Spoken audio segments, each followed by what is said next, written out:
भाजपचा बॅकबोन असलेल्या RSSच्या दत्तात्रय होसबाळे म्हणतात की संविधानातील धर्मनिरपेक्ष आणि समाजवाद हे शब्द काढून टाकले पाहिजे आणि या मागणीला लगेच भाजपच्या शिवराज चौहान असेल, जितेंद्र सिंग असेल, हिमंत बिस्वा शर्मा असेल किंवा भारताचे उपराष्ट्रपती असलेले जगदीप धनखड असेल यांनी लगेच पाठिंबा दिला। प्रश्न असा आहे की समाजामध्ये सामाजिक न्याय प्रस्थापित करणारा समाजवाद आणि सर्व धर्माला समान वागणूक देणारा धर्मनिरपेक्ष हे शब्द BJP आणि RSS वाल्यांना का खटकतात हा प्रश्न आहे।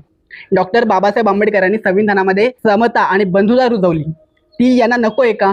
धर्मनिरपेक्ष हा शब्द काढून टाकून भारताला हिंदू राष्ट्र बनवण्याचा अजेंडा आहे का? इव्हन भारताचे उपराष्ट्रपती असलेले संवैधानिक पदावर असलेले जगदीप धनखड यांनी सुद्धा याला पाठिंबा दिलाय। हा खुद संविधानाचा अपमान नव्हे का? BJP म्हणते हे शब्द मूळ संविधानामध्ये नव्हते, काँग्रेसने हे घुसवले 1976 साली आणीबाणीच्या काळात।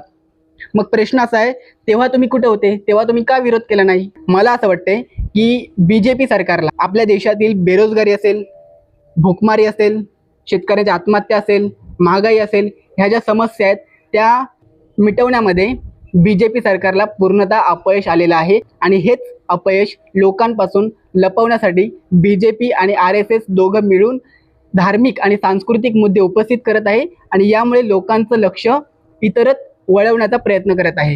हे सामान्य लोकांनी ओळखलं पाहिजे आणि आवाज उठवला पाहिजे।